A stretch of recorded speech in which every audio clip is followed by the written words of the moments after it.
Oh, Bobby, they make Dutch babies here. Let's order one. What's a Dutch baby? About $2,000 less than an American baby? No, it's their world-famous high-rise pancake. It says it takes 25 minutes to make. We're getting a Dutch baby for dessert. We'll get it to go. Dutch baby, please. Let's go. My baby hasn't been delivered yet. Len, come on. Oh, look, it came out in 22 minutes. Oh, it's a preemie, just like Jesus. What's up, everyone? Today we're having breakfast for dinner with an enormous Dutch baby pancake served with some sliced kielbasa browned under the broiler. Normally, a big fluffy Dutch baby on its own might be sufficient, but today we're classying it up with a swirl of pumpkin and some sliced apples baked into the top for some extra fall flavor and pumpkin spice style. Now, kielbasa is already cooked, but you still usually want to get some color on it besides just heating it through. Today, we're taking the less mess approach of browning our sliced kielbasa directly under the broiler. It only takes a few minutes and it couldn't be simpler. I'm Mark, this is the Prepared Pantry episode 10. Let's get cooking. Okay, this is a super simple recipe. We're going to do almost everything here in the blender. So for the pancake batter itself, we're going to need 3 eggs, half a cup of all-purpose flour, half a cup of whole milk. Any milk should really work just fine here. 1 tablespoon of white sugar, a whole stick, 8 tablespoons of butter. Optional is 1 apple. I'm using a Granny Smith apple, particularly suited to this. And if you're using an apple, also optional is about a tablespoon of cinnamon sugar mixture to sprinkle over the top before it goes into the oven. The other optional thing that we're going to be adding is the pumpkin swirl that we're going to be putting on even before the apples go on, before it goes in the oven.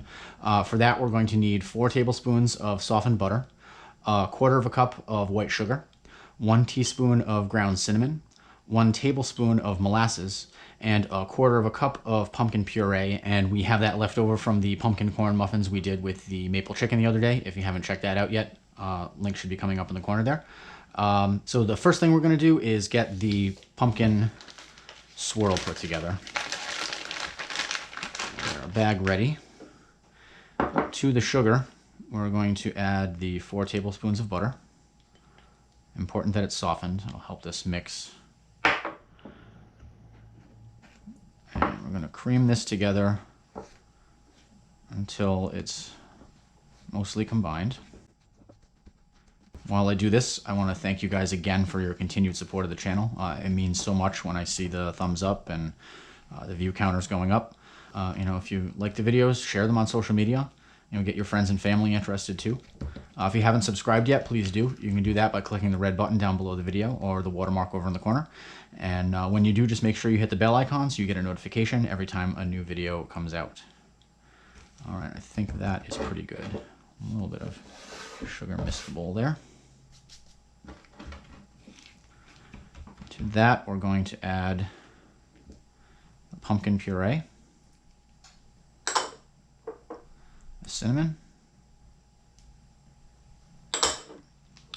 and the molasses.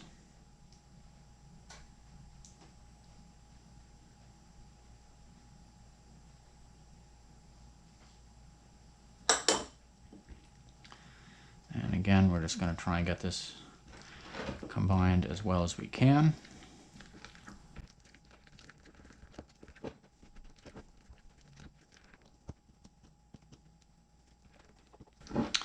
And as we do this, we've also got the oven preheating to 425 for our pancake.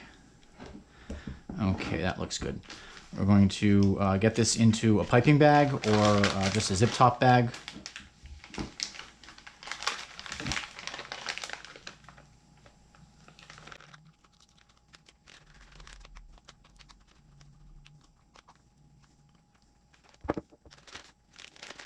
Squeeze out as much air as I can.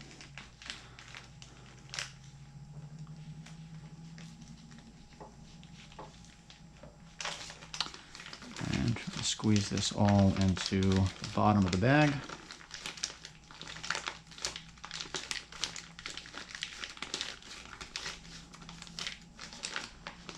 And we'll put that aside while we turn our attention to the rest of the pancake.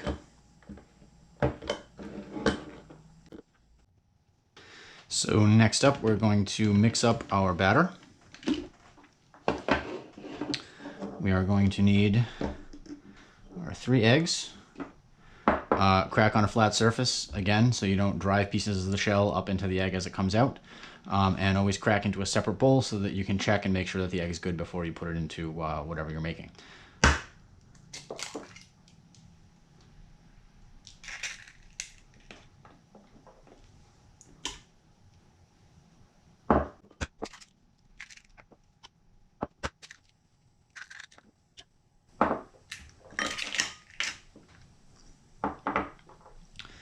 I'm going to add our milk and flour.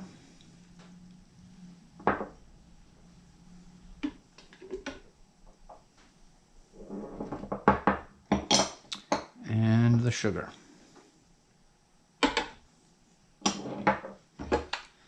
That's it. We're going to just pulse this in the blender for about 10 or 15 seconds.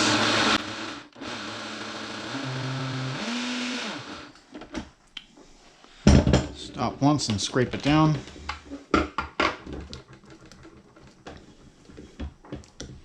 It's a very liquidy, eggy batter, so do not be alarmed.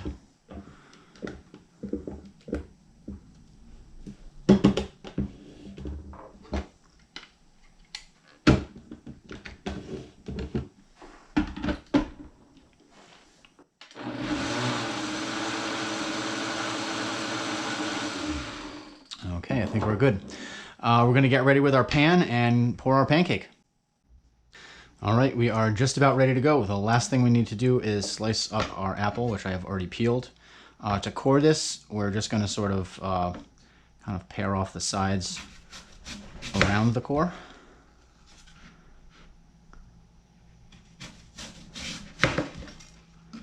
And for the last piece, I can cut the core out like that. Now I want to make these slices fairly thin because I want them to kind of soften and cook on the top of the pancake.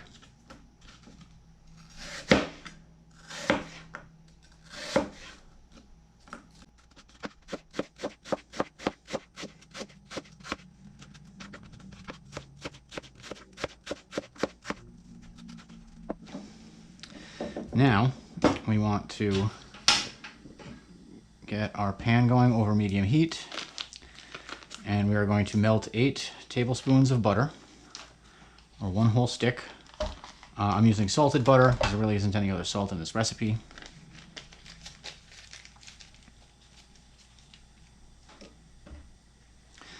You can cut this up so that it melts a little faster.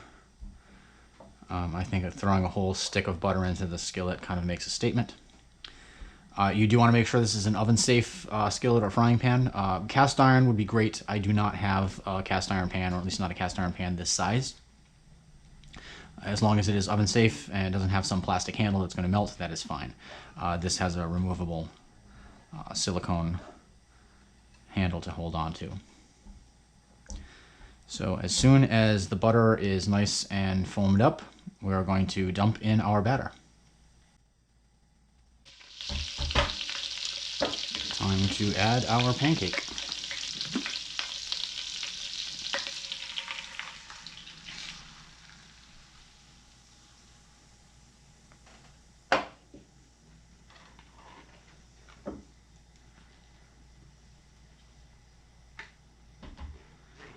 Okay, keeping this on low heat. Actually reducing it a little bit.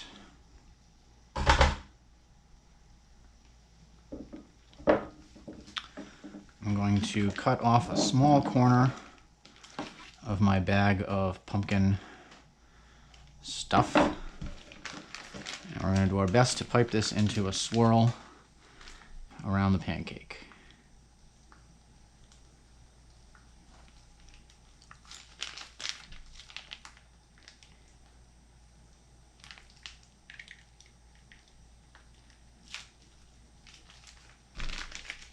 Okay.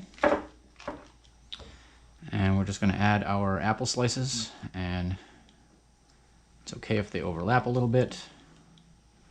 Just kind of fan them out in a pattern here.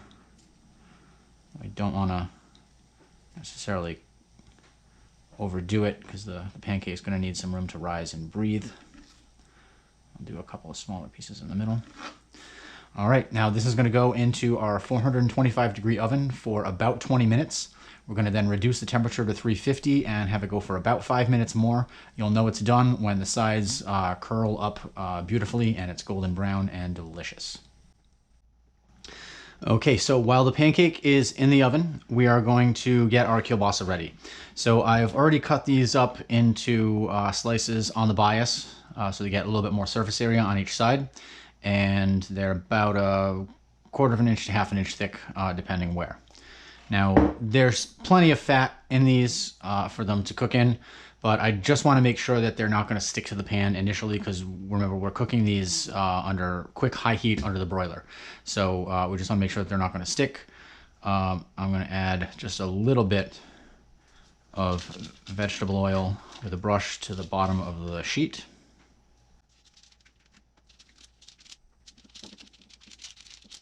Okay, barely a film of oil there, but like I said, plenty of fat is going to come off the kielbasa itself.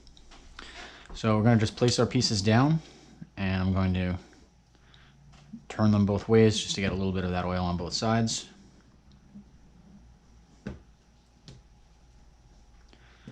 Of course, the way the kielbasa is curved, it's a little hard to make every piece on an angle that way. You're going to end up with some that look a little bit more like coins. If you prefer to cut them that way, that's fine too. There's nothing that says you have to cut them one way or the other.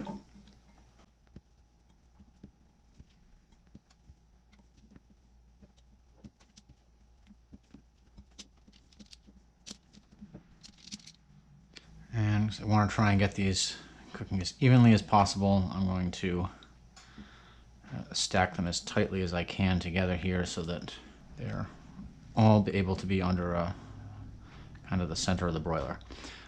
So once the pancake comes out, we're going to kick the broiler on up to high, and we're going to put these in once it's heated up to maybe 3 minutes, and take them out. Once they've got a nice little bit of color developing on them, they'll be sizzling hot. Flip them over, repeat, maybe get a little bit of color on the other side, and we'll be good. But we're going to just set this aside for now. We've still got a few minutes left on the pancake. We'll come back and check out the pancake when it comes out of the oven.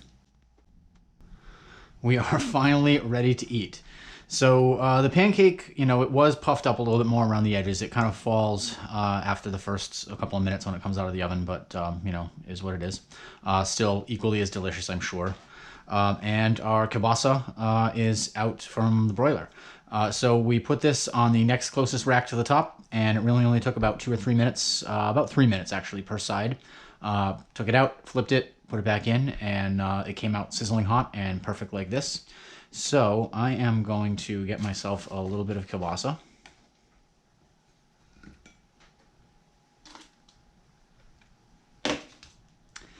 And cut myself a slice of this.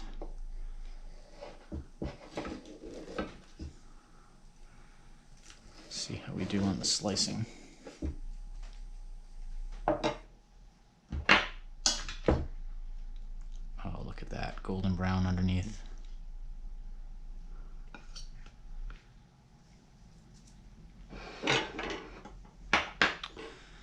A little bit of maple syrup. Because with something like this, you just have to go a little overboard.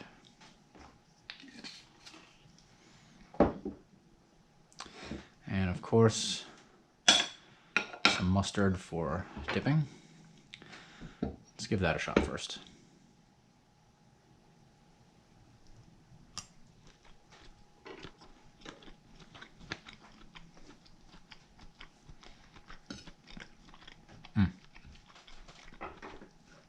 Hot, delicious.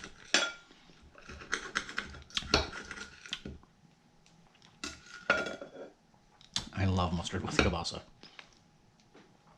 It's got that nice, salty, porky.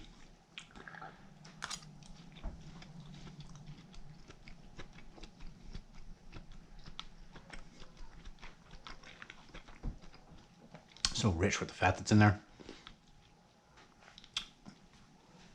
Now, when I put this in the oven, I did almost forget to sprinkle the cinnamon sugar mixture over the top of the apples. I did catch that just before it went in. I actually just keep that in a shaker. Actually add a little bit more if I really wanted to. I guess I did.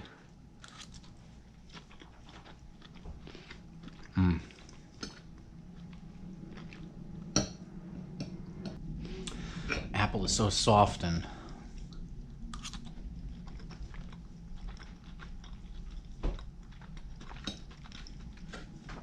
pumpkin swirl in there.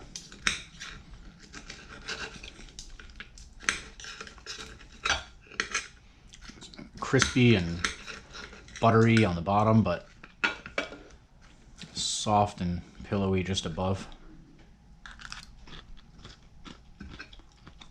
And look at that.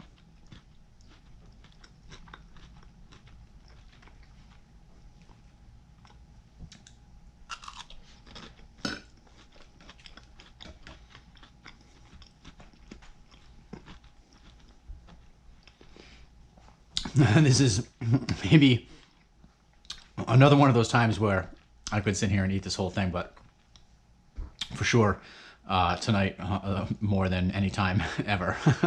This is absolutely amazing. That's it for this one, guys. We'll see you in the next video.